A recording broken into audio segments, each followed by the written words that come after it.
What's up, BookTube? Back with another weekly update, and I've been a little late on my weekly updates. I've had a lot of things go on. I have a lot of rants that I did want to kind of put out there over this week and next week, but I just haven't gotten around to it. I just have not. I've been really bogged down with the reading. I'll be honest. I've been reading off and on all day, and then really to about 1 to 2 o'clock at night at times, and I still feel like I'm not getting anywhere in a lot of ways. But this was an interesting month. This was a very interesting month. I'm not going to say it was my favorite month of reading. It was far, far from it. You know, this year started off so great with these 5-star January reads, and I was like, all right, well, you know, I'm going to get back to that. And unfortunately, that has not been the case. I did something that I rarely do, and I DNF'd The Darkness That Comes Before by R. Scott Bakker. I'll tell you what my biggest problem was with this book was it threw a lot of terms at me so quickly, and it didn't let me spend much time with the characters before it went to another character, to another character, to another character. And I got about 100 pages into it. And I'm like, I don't know the conversations that's going on. I'm not able to follow the conversations.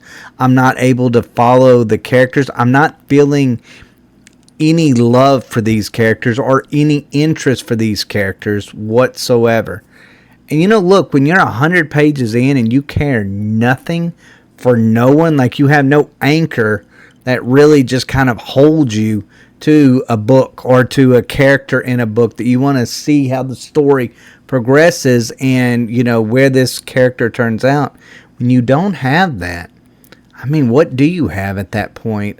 So I went ahead and I did the unthinkable. I DNF'd it.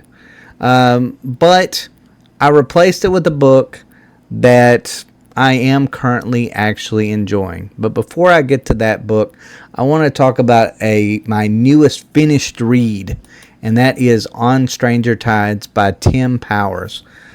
This book, I went into it because I heard that it was the inspiration for Pirates of the Caribbean. I guess On Stranger Tides. I don't know if it was for the whole series or just for that one movie.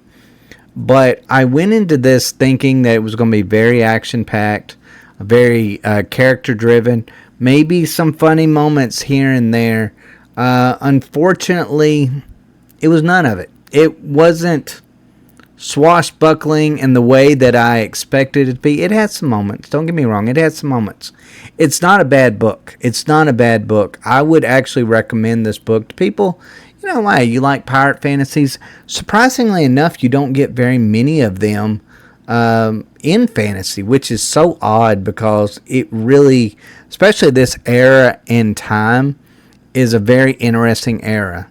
I feel like there's a lot of stories that can be told. I feel like there's a lot of, you know, out of this world characters that should be legendary characters that, you know, you could add some story to and, you know, make a little mythology around. Unfortunately, this book doesn't do that in that regard. It has some cool ways. It does add a few historical characters into the fold, and they are fairly interesting in this. But really, to be honest, the only villain that I really truly cared about was Blackbeard, and it was only because of his historical history more than what he did actually on the page. I was a little bit intrigued by his magical, you know, things he was able to do, but they were pretty vague overall about how all that came into being of things. But as far as the prose of this, I mean, it does kind of have a pirate atmosphere, but it's very self-contained of an atmosphere. It doesn't feel like it's a broad world by any stretch. We stay on a few islands here and there, and kind of moves around a little bit on that one. As far, I enjoyed the part where that they did blend in some historical fiction to it, and placed a little bit of supernatural horror, I guess you could say, around it. That was pretty cool. I won't say it had a sense of mystery, but there was a lurking mystery, especially at the very beginning, because the very beginning really actually hooked me. Unfortunately, the whole book wasn't about that. Not in the way that I expected it to be, let's put it that way. That was, but there was that underlying mystery of the world, of the spirits, of whether the magic was real or not, whether this was just some kind of, it's in their head, or is it some reality, some magical, these references, are they real or not? And unfortunately, I felt like they went strong into it, but they didn't really explain the world in the way that I specifically wanted. I wish that there was more books, maybe. I wish this was the first book in, let's say, a trilogy. I would have enjoyed it a lot more instead of it being a standalone. That being said, I've always said, why don't we have more standalones? So good for Tim Powers on making a standalone that I do feel like, in his own way, was very complete.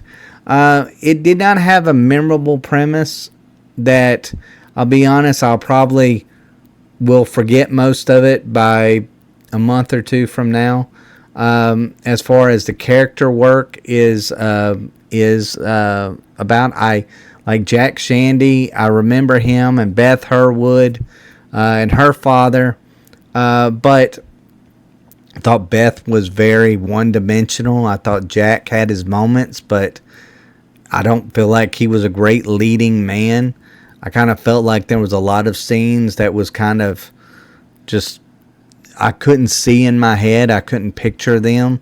I didn't enjoy that part of it. I felt like maybe some of the prose were a bit dense and somewhat awkward, I guess you could say, in a way. Now, as far as probably my main problem with it was just the pacing drug on, especially really at the, you get a really good beginning, and then it's like the middle just kind of like just goes, and it's nothing to it. There's just nothing to it, and it picks up in certain spots, but it's not a continual enjoyment. It has its moments, but it's not continual. At times, when it comes to the voodoo stuff, it could be a bit confusing about some of the terms and exactly what's going on.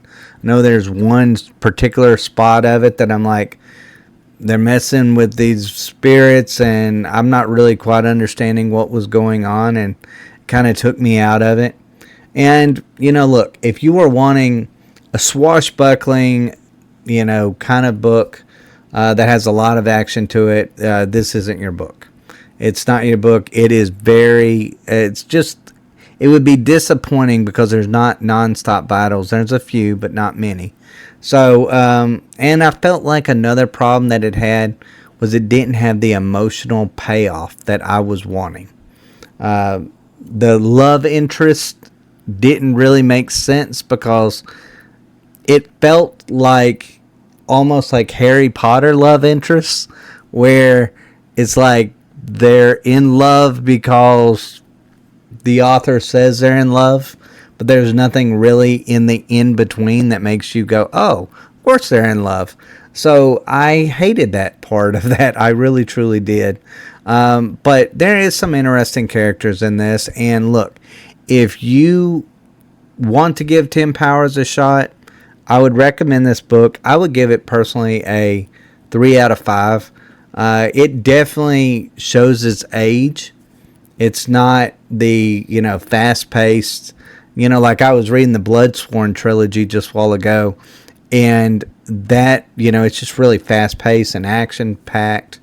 This book is more of a slow read, a slow progression, and if you like that, you might really enjoy this book. I would say easily a 3-star read.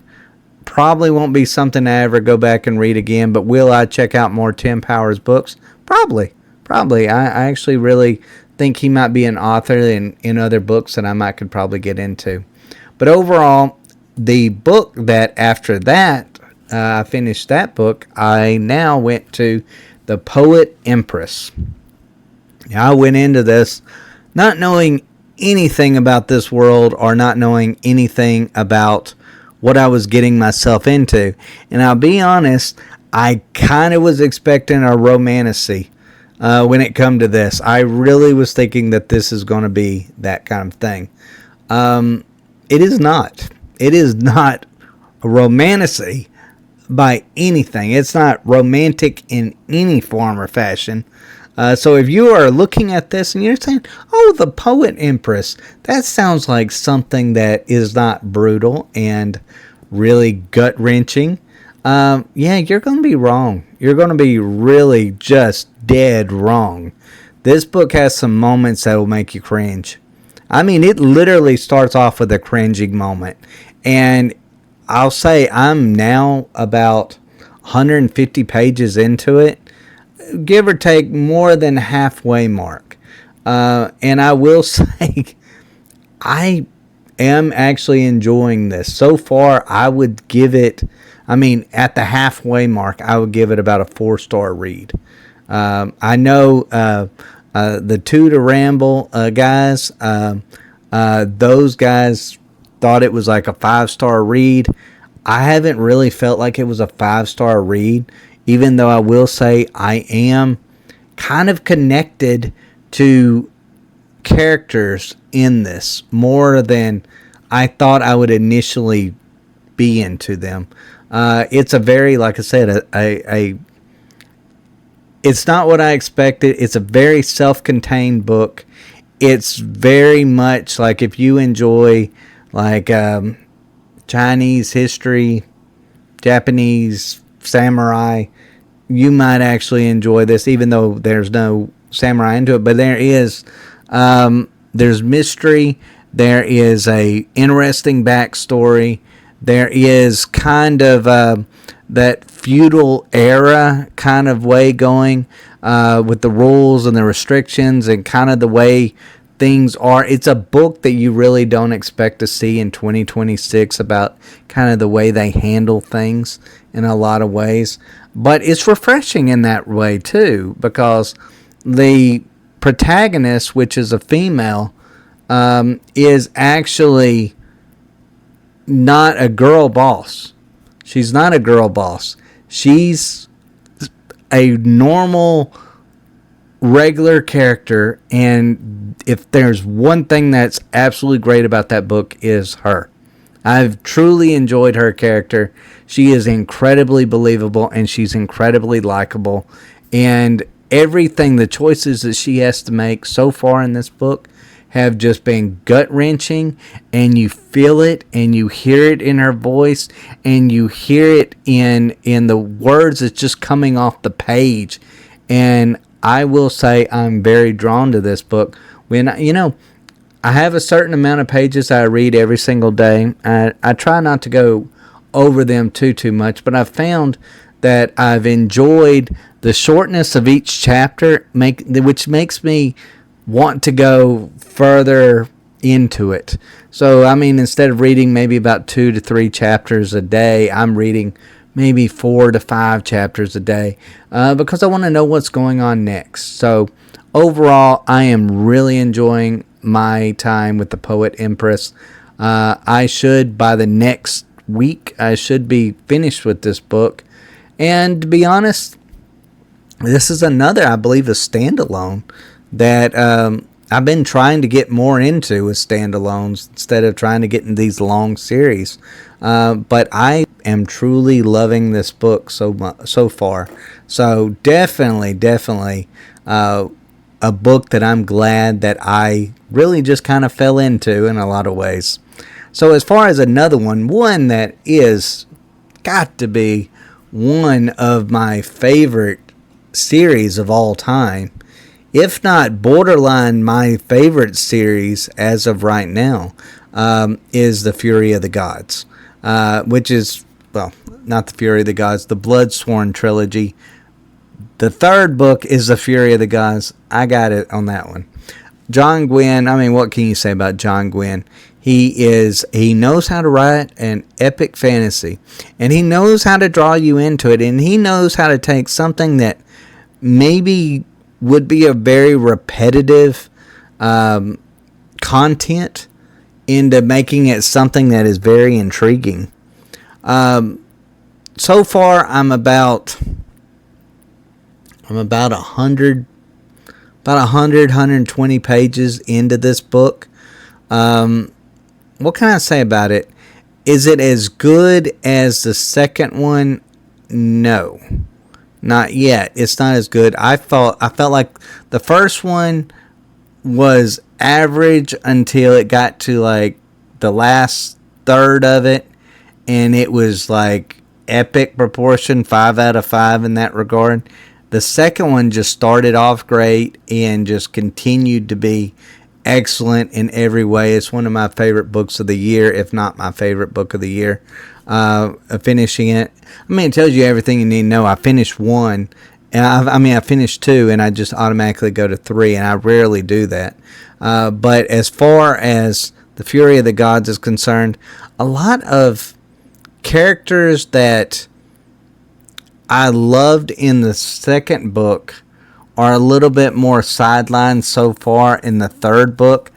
It's action packed, but I haven't really enjoyed the battle scenes as much this go around as I did in the second one. I almost kind of feel like you could have made the second book the last book of the series, and kind of maybe added a little bit more, and I feel like it could have finished maybe off there, but I could be totally wrong on this one. But as far as The Fury of the Gods is concerned, I am really enjoying my time, which I don't know what I'm going to do after I read this last book of this Bloodsworn trilogy. I'm probably going to go to something else, John Gwynne, and just start on another series. I don't care how long it is. If it's John Gwynne in it, if I just see the name, I'm interested in it immediately because I know it's going to be written beautifully. But I am enjoying my time with it. But this is going to be a long read. It's going to take a while to finish because I am going to take my time with this, especially it being the last one. I am going to take my time in it. So that is The Fury of the Gods. And now for, oh Lord, what do I say about this one? Iron Gold. Now, you remember when I said the Bloodsworn trilogy might be one of my favorite series of all time? Well, you know what was my favorite series of all time was Red Rising. And then I got to Iron Gold. And I'm starting to wonder, maybe I should have stopped with the original trilogy, because the original trilogy ended not great, but it ended good enough where I felt like, all right, I like where my characters are going with this. I like where these characters I've been in 3 books with are going. It's an amazing world. And I could dream of all these thoughts of what they're going to do from this point on. And then Pierce Brown decided to make this book. And a few more after this. Now, I haven't got to those others, but Iron Gold is a slog for me in a lot of ways. Like, I will get into... I am literally about 100 pages from finishing this book. And I don't enjoy the perspectives of this. Like, I mean, I would even be, to be honest with you, I would enjoy just Darrow. Like, I would enjoy just Darrow or Lysander. Like, if you maybe had 2 POV characters, I would have totally been fine with it. But I just do not enjoy the other 2 at all. I find no interest in them. They are so boring. They are so bland. They are just one-dimensional characters. I just, when I get to their chapters, I'm just like, all right, I'll push through it. And when you're feeling like you're having to push through it, it automatically tells you everything you need to know about this book. Iron Gold does not live up to the standards of the first 3 books. It does not. It does not. This is probably, well, it's not no probably to it. This is one of my most disappointing reads of the last 2 years, and I don't know what to say. I thought Pierce Brown could do no wrong. I was wrong.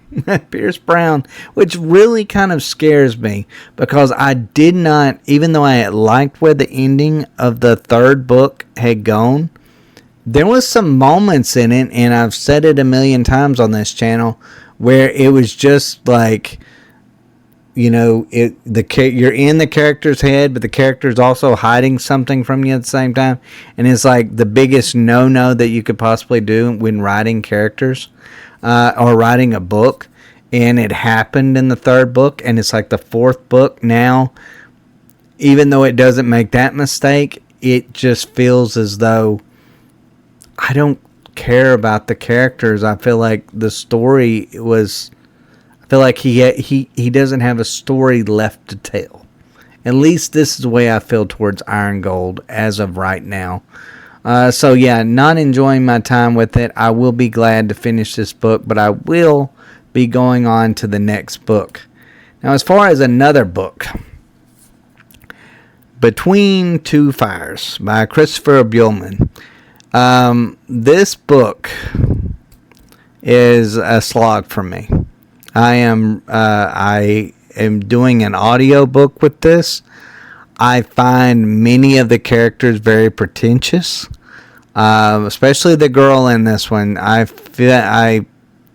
don't even know her name. Starts with a D.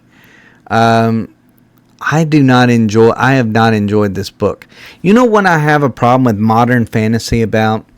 Is modern fantasy does this where it's like, hey, let's curse and do shock value things, and then therefore that's horror. No, there's got to be build up to it. There's got to be something that you can have characters that are gritty while also not making the grittiness the horror of it. If you know what I mean. This book is horrible at that. It's just horrible at that. It's like it's just in a world where I don't really like any of the characters of it. Some people are saying that this was like a classic tale, a horror book, but no, it's not. It's a very below average book. I have about 3 more hours on this to finish, and yeah, I cannot wait till I finish this book. Truly can't. I mean, it's got an interesting premise. The premise of this book, not to give away spoilers, is you have a plague-ridden world. It's like in the 1300s France. And, they're trying to get to a place here. I don't remember if it was Paris or where it was at, but they're trying to get to a place. They have a girl who sees visions and dreams and some kind of angelic thing, and she's being chased by demons. And overall, I just don't enjoy it. I don't like the premise of it. I think this is a very, very bland book. It does everything that modern horror does wrong.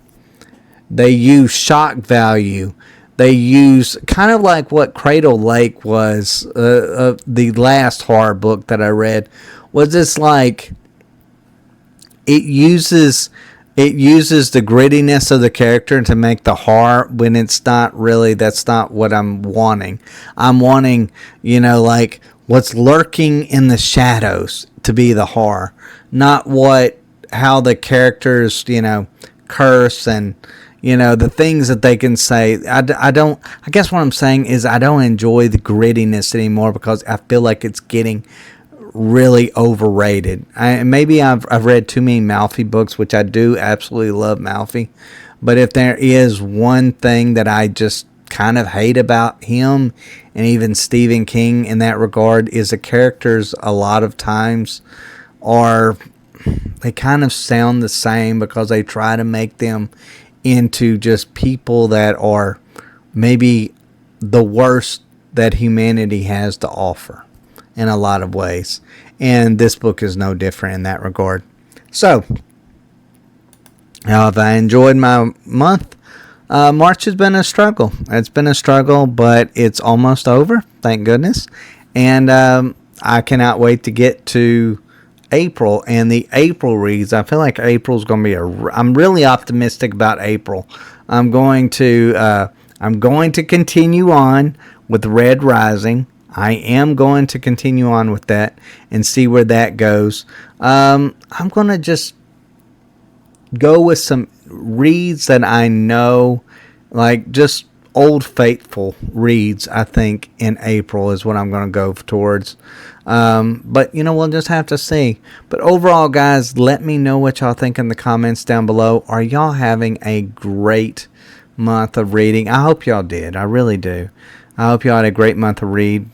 And I look forward to seeing y'all in April. Take care, guys.